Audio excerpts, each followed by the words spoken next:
What happens when an invisible, ordinary employee takes a single day off, only to accidentally trigger a massive regional manhunt led by the most feared and powerful billionaire in the country? Welcome back to Eternal Romance Stories. Today's heartwarming Omegaverse audiobook brings you a tale of secret devotion, quiet protection, and a slow-burn romance proving that to a terrifying alpha, you are his entire world. If you love high-stakes mystery and fiercely protective alphas, make sure to hit that subscribe button. Now let the story begin.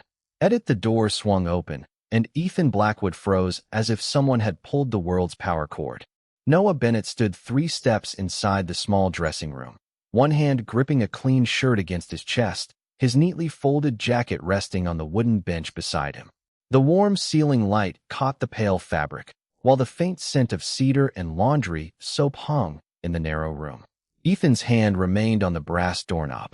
Noah stared at him. Ethan stared back. Neither moved. Then something stranger happened. The wolf inside Ethan, normally quick to react to an unexpected presence, simply stopped. 3 silent seconds passed. 1. Noah's eyes widened. 2. Ethan forgot how to breathe. 3. Somewhere beyond the door, a cart rattled across the hallway. But inside the room there was only the soft hum of the ventilation system and the faint tick of Ethan's watch. Then Ethan stepped backward, so quickly his shoulder brushed the doorframe. "I'm sorry." Noah blinked. "You walked into the wrong room." Ethan looked at the small brass number beside the door, then at Noah, then back at the number. Apparently, he closed the door with exaggerated care. On the other side, Noah stood motionless for another moment before pressing his lips together to keep from laughing. The meeting was supposed to be simple. Ethan had arrived at the private community center to review a business arrangement involving the building, while Noah had been helping prepare costumes for an evening charity event. Their paths had barely crossed before. Ethan was known for being controlled, precise, and nearly impossible to embarrass. Noah, meanwhile, had a reputation for being gentle, helpful, and just a little too trusting of signs that said staff only. Yet now Ethan stood in the hallway staring at the closed door as if it had personally betrayed him. His dark suit was perfectly pressed, his silver watch aligned with his cuff, and not a single detail of his appearance suggested that anything unusual had happened, except for the way he kept rubbing his thumb against the edge of his phone. "Mr. Blackwood?" a coordinator called from the lobby. Ethan turned. "Wrong door," he said flatly. The coordinator smiled, unaware of the disaster that had just occurred. Noah's room is usually marked clearly. Ethan glanced over his shoulder. "I noticed." A few minutes later, Noah emerged wearing his clean shirt and carrying the abandoned jacket over one arm. His cheeks still held a trace of embarrassment, but his eyes were bright with restrained amusement. Ethan saw him and immediately straightened. Noah slowed. "You know," he said, "most people knock." Ethan's mouth tightened. "Most people read signs correctly." Noah looked at the door number. "You were the one who opened it." Ethan had no answer. For the first time in years, the man who could negotiate a room full of executives into silence found himself defeated by one quiet Omega with a crooked smile. Noah walked past him, leaving behind the faint scent of soap and fresh cotton. Ethan watched him go, and deep inside, his wolf stirred once, then went completely still again. The tiny brass bell above the bakery door rang, and Noah nearly dropped the tray in his hands when Ethan walked inside. Flour dust floated through the golden morning light, settling across the wooden counter like pale snow, while the smell of cinnamon and fresh coffee filled the warm shop. Noah steadied the tray against his hip and stared.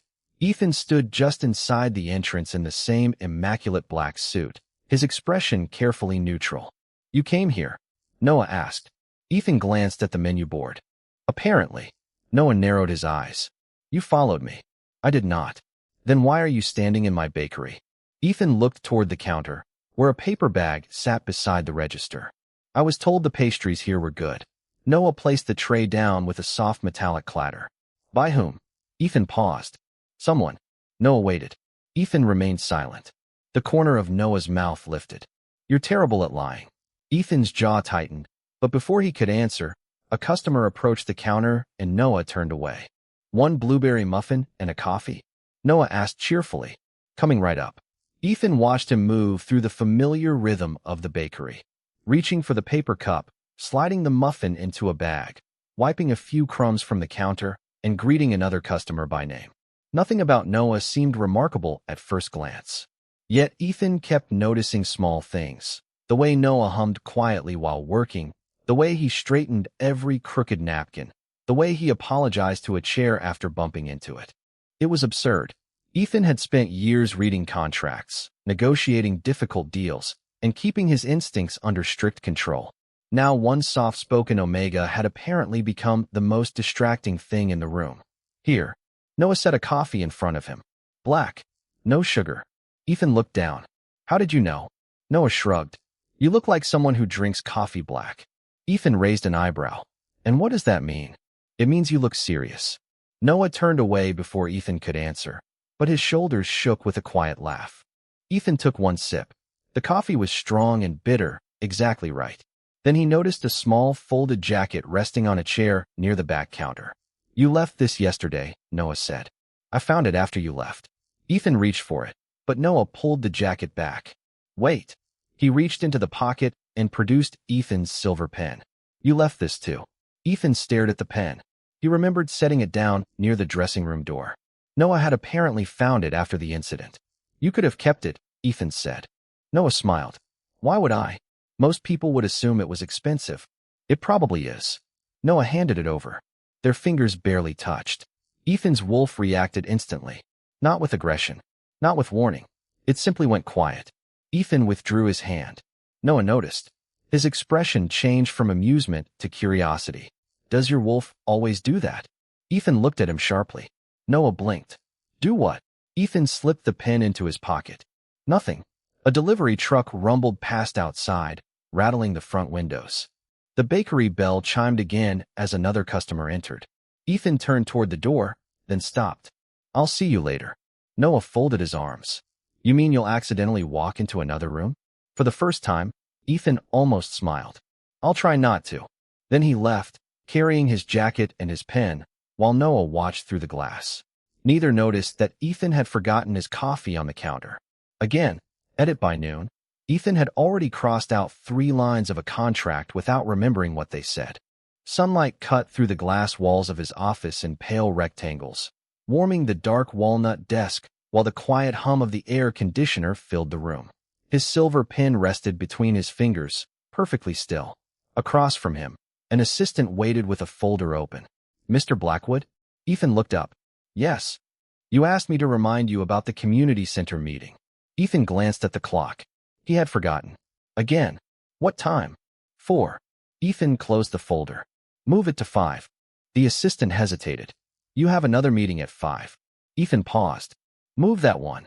When the door closed, he leaned back and stared at the city beyond the window. 3 seconds. That was all. 3 seconds when his wolf had gone completely silent after seeing Noah.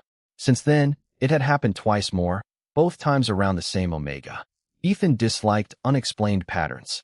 He disliked even more that he was beginning to anticipate them.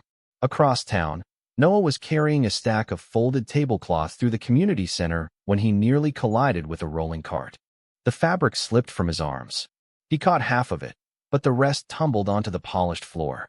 Perfect, he muttered. Absolutely perfect. He crouched to gather the pieces, laughing under his breath as the cart wheels squeaked beside him. Then a shadow fell across the floor. Need help? Noah looked up. Ethan stood there without his jacket, sleeves neatly rolled to his forearms. Noah blinked. You're early. I changed my schedule. Because of me? Ethan's expression remained unreadable. Because the meeting was moved. Noah smiled. Sure. Ethan bent down and picked up the last tablecloth. The fabric was soft and warm from the dryer, and the scent of clean cotton lingered between them. Where does this go? He asked. Main hall. They carried the stack together. It should have been ordinary, but every few steps Noah glanced sideways, amused by the fact that the city's most intimidating alpha was carrying folded linens through a community center. When they reached the hall, Noah placed his stack on a table. You know, you don't have to help. Ethan set his down beside it. I know. Noah looked at him. Then why are you? Ethan opened his mouth, stopped, and glanced toward the decorations hanging from the ceiling. Because you were about to drop them. Noah laughed. That isn't an answer. Before Ethan could respond, A volunteer called Noah from across the room. Noah, can you check the storage closet? We're missing the gold runners. Noah nodded and disappeared through a side door. Ethan remained behind, watching him go. A moment later, something crashed inside the closet. Ethan moved instantly. He pushed the door open and found Noah sitting safely on the floor beside a toppled box, surrounded by ribbons and folded fabric. I'm fine, Noah said quickly. Ethan crouched beside him. You sure? Just embarrassed. Ethan offered his hand. Noah accepted it, and Ethan pulled him carefully to his feet. Their eyes met. The room seemed strangely quiet. Even the air conditioner sounded distant. Ethan's wolf went still. 1 second. 2. 3. Noah noticed the change in Ethan's expression. This time, he didn't look away. There it is again, Noah whispered. Ethan slowly released his hand. What? Noah tilted his head. That thing your wolf does when I'm near you. Ethan looked toward the open doorway, then back at Noah. He could have denied it. Instead, for the first time, he said, I don't know why it happens. Noah's teasing smile softened. Maybe we should find out.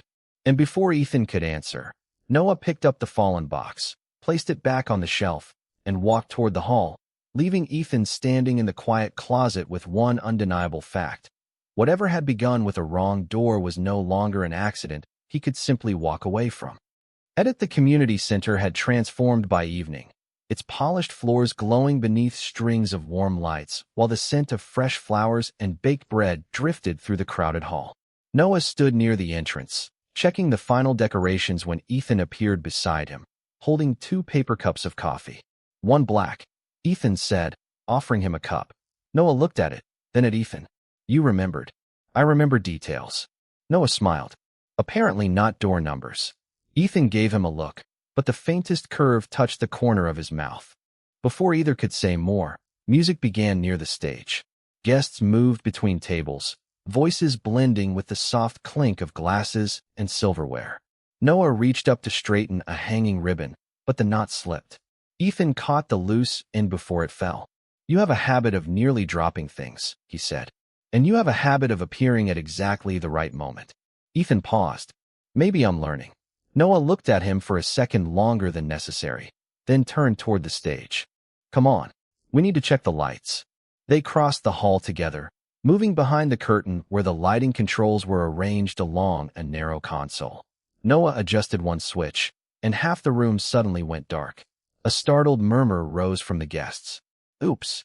Ethan reached past him and flipped another switch. Nothing happened. Noah crouched beside the console, examining the cables.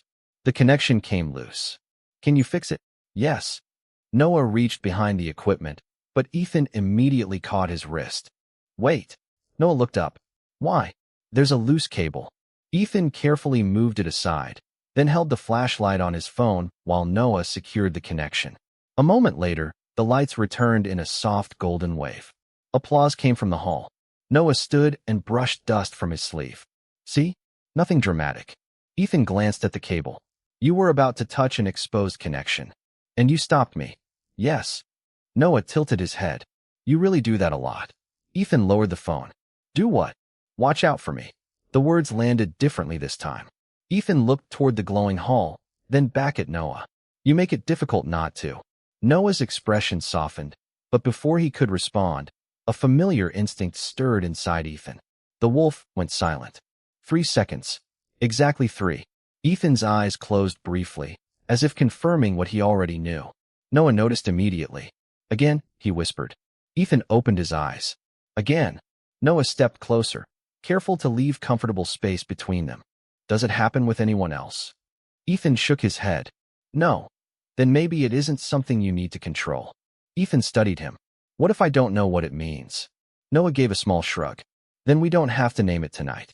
He picked up the flashlight and returned to the hall, leaving Ethan alone beneath the quiet work lights. For once, Ethan did not follow immediately. He stood there listening to the distant music, the low voices, and the soft hum of the equipment.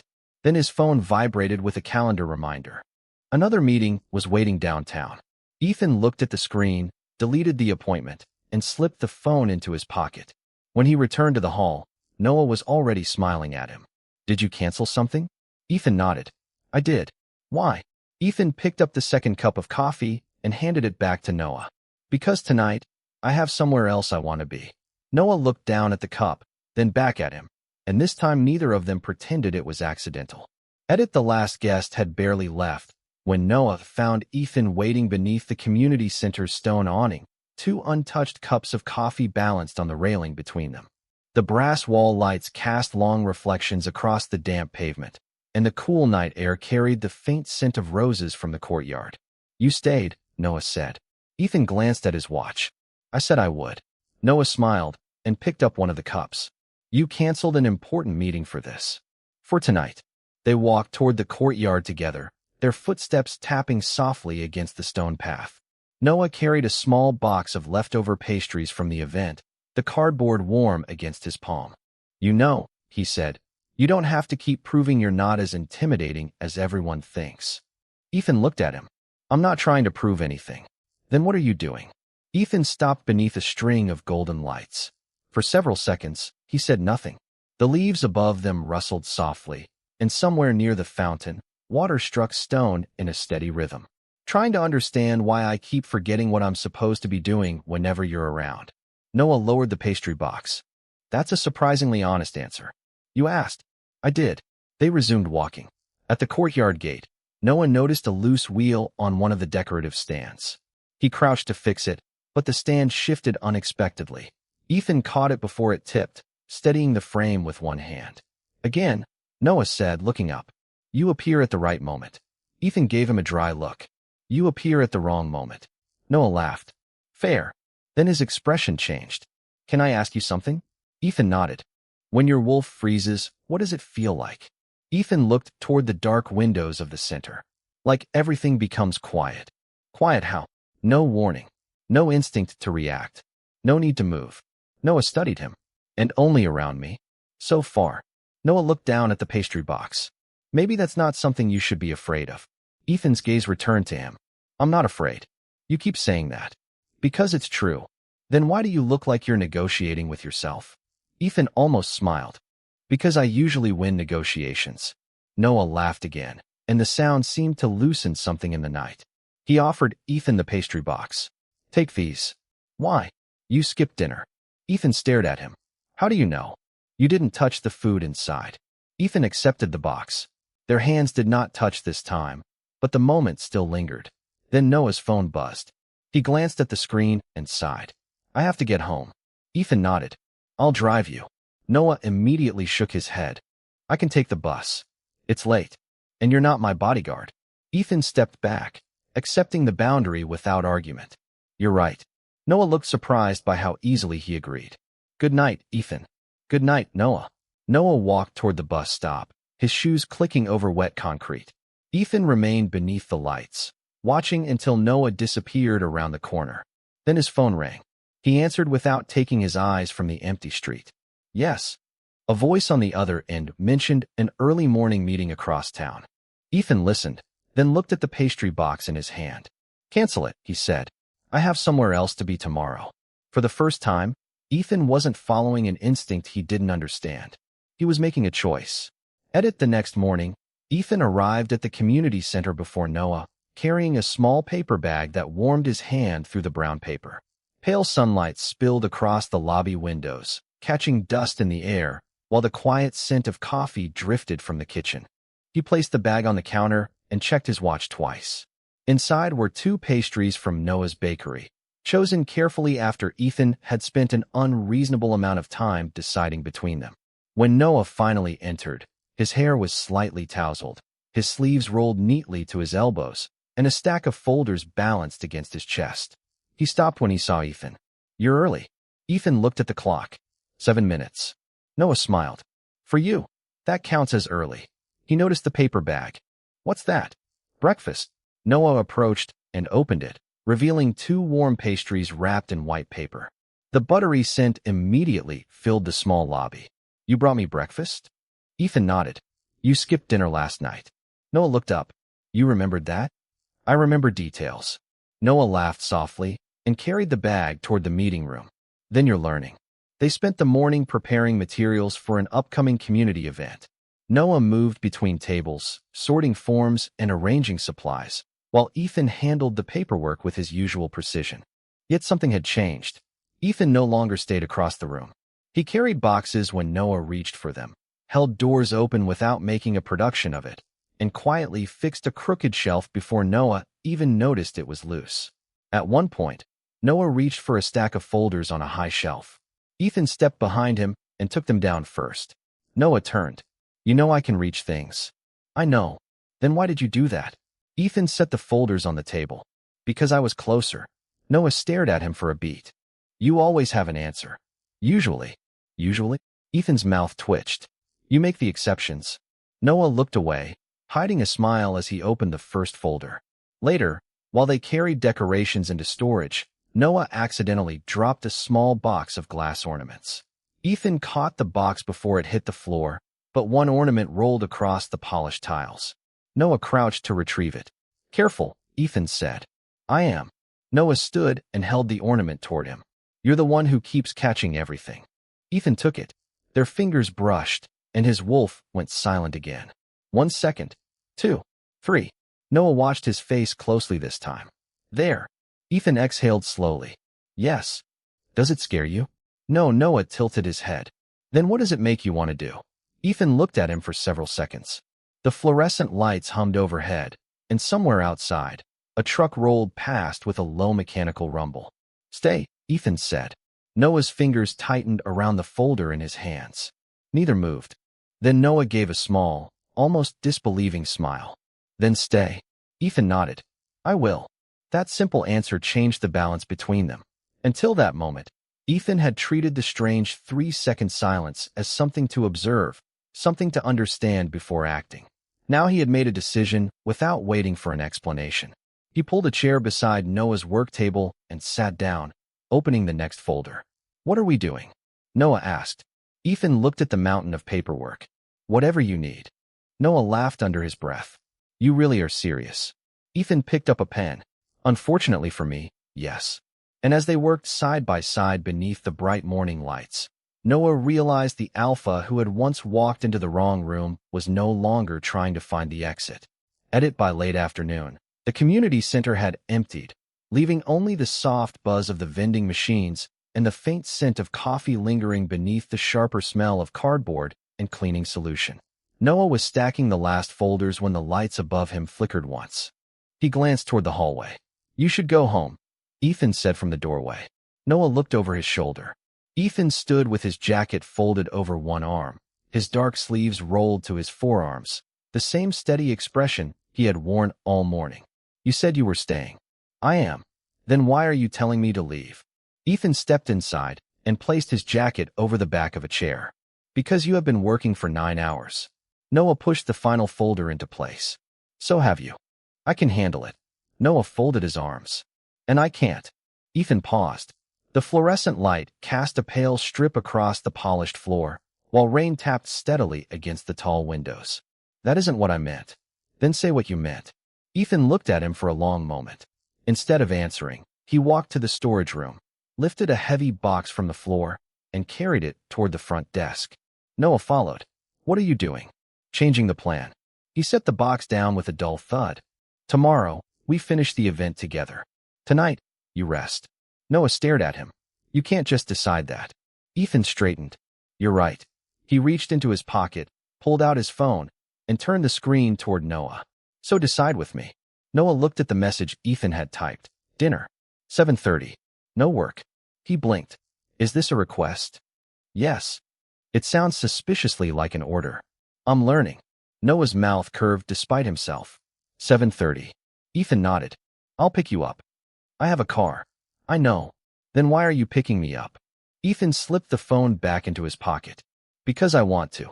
The words settled between them while the rain grew louder against the glass. Noah looked down at the folders, then deliberately closed the final one and placed it in the cabinet. The click of the latch sounded unusually final. "Fine," he said. 7:30. Ethan reached for his jacket. "Good." Noah caught his sleeve before he could turn away. Ethan stopped immediately. Noah's fingers remained against the dark fabric for one quiet second before he released it. "Ethan." "Yes." "About yesterday." Ethan waited. Noah lowered his voice. "When your wolf froze." Ethan's jaw tightened slightly, but he didn't step back. What about it? You said staying was a decision. It was. Then don't make that decision only when I'm standing in front of you. Ethan studied him. The hallway lights hummed, and rainwater traced silver lines down the windows behind them. What are you asking? Noah lifted his chin. I'm asking whether you'll still choose to stay when things become difficult. Ethan's answer came without hesitation. Yes. Noah released a slow breath and stepped aside. Then I'll see you at 7:30. Ethan walked toward the exit, but stopped at the door. He looked back at Noah, then removed his jacket from his arm and placed it around Noah's shoulders instead. It's cold outside. Noah touched the warm lining. You'll need this. I have another one in the car. Before Noah could argue, Ethan opened the door. Cool rain-scented air swept through the lobby, carrying the distant hiss of tires on wet pavement. Ethan stepped into the storm without looking back. Noah watched through the glass as Ethan crossed the parking lot, then disappeared beneath the glow of the streetlights. For the first time, Noah wasn't waiting to see whether Ethan would come closer. He had already made room for him to do so. The door opened before Ethan could knock, and Noah froze behind the half-closed dressing screen. Warm lamplight spilled across the polished floor while rain whispered against the tall windows, and for 3 impossible seconds, the wolf inside Ethan went completely still. Noah grabbed the nearest robe and pulled it around himself, his red hair falling messily over one eye. Ethan. Ethan turned his face toward the hallway so quickly that his shoulders struck the doorframe. I'm sorry. His voice came low and rough. I thought you were in the kitchen. Noah tightened the robe at his collar. I was changing. I noticed. Ethan immediately stepped backward and closed the door halfway between them. His ears had turned faintly red. Noah stared at him through the narrow opening, then noticed Ethan's hand pressed against the wall, fingers rigid against the cool wood. You stopped, Noah said. Ethan swallowed. What? Your wolf. The rain tapped harder against the glass. Somewhere downstairs, the old heating system clicked on, sending a wave of warm air through the corridor. Ethan slowly looked at him. You felt it? Noah nodded. For 3 seconds. Ethan exhaled through his nose and looked away. That has never happened before. Noah stepped closer, the soft robe brushing his knees. Maybe you were surprised. No, Ethan's answer came too quickly. It wasn't surprise. Noah waited. Ethan finally met his eyes. It was recognition. The word hung between them. Noah's fingers loosened around the robe belt. Before either could say more, a sharp knock sounded downstairs, followed by the muffled voice of a staff member calling Ethan's name. Ethan straightened. Stay here. Noah raised an eyebrow. You don't get to order me around. Then please stay here. His tone changed, and Noah heard the difference. Ethan turned toward the stairs, but Noah caught his sleeve. If you're leaving because of what just happened, don't. Ethan looked down at Noah's hand resting against his cuff. I'm not leaving. Then what are you doing? Making sure I don't walk away from something I don't understand. Noah released him. Ethan descended the stairs, but the conversation downstairs lasted less than a minute. A folder changed hands. A car door slammed outside. Then Ethan returned carrying a small paper bag and a steaming cup. The scent of cinnamon and coffee reached Noah before Ethan did. What is that? Noah asked. Breakfast. It's almost noon. Then it's late breakfast. Ethan placed the bag on the console. You skipped it. Noah opened the bag and found a warm cinnamon roll wrapped in paper. You remembered? Ethan leaned against the wall, keeping a careful distance. I remember things about you. Noah looked at him over the edge of the paper. Including the 3 seconds? Ethan's mouth tightened into the faintest smile. Especially those 3 seconds. Noah took a bite, then stepped closer until only a few inches separated them. Ethan remained perfectly still. The rain softened outside, leaving only the ticking of the old hallway clock. Noah lifted his chin. Next time knock. Ethan nodded. I will. Noah smiled. And if your wolf freezes again? Ethan's eyes held his. Then I'll wait until you tell me whether I should stay. For the first time, Noah didn't step away. He simply opened the door wider and said, Then don't be late.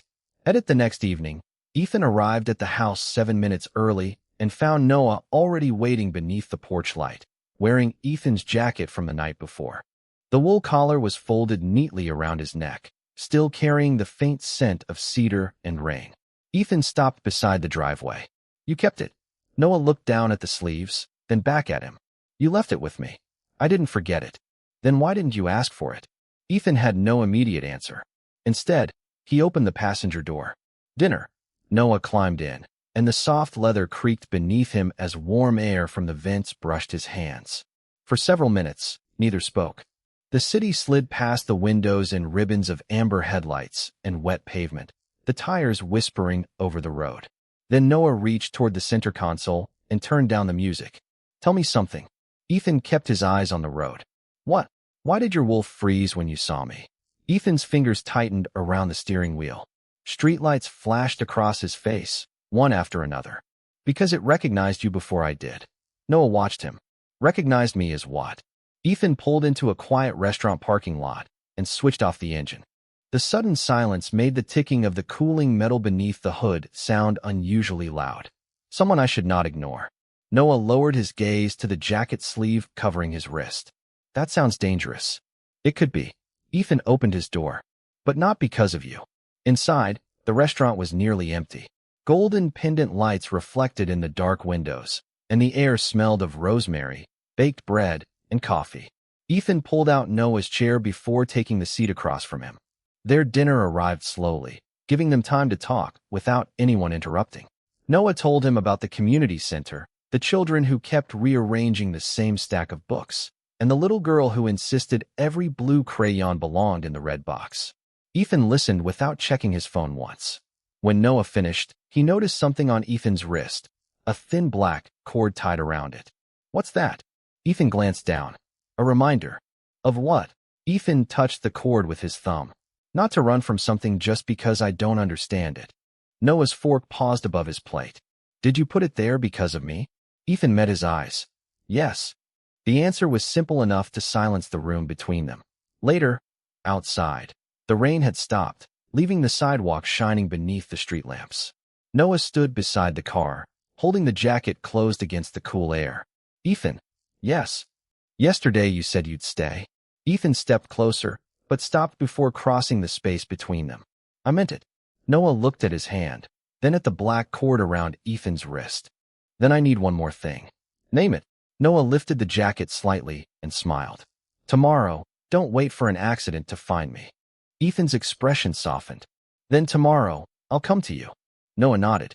This time, when Ethan opened the car door, Noah didn't hesitate before taking his hand, and the two of them walked into the quiet glow of the city together. From an invisible assistant to becoming the only person who could tame the monster inside a terrifying billionaire.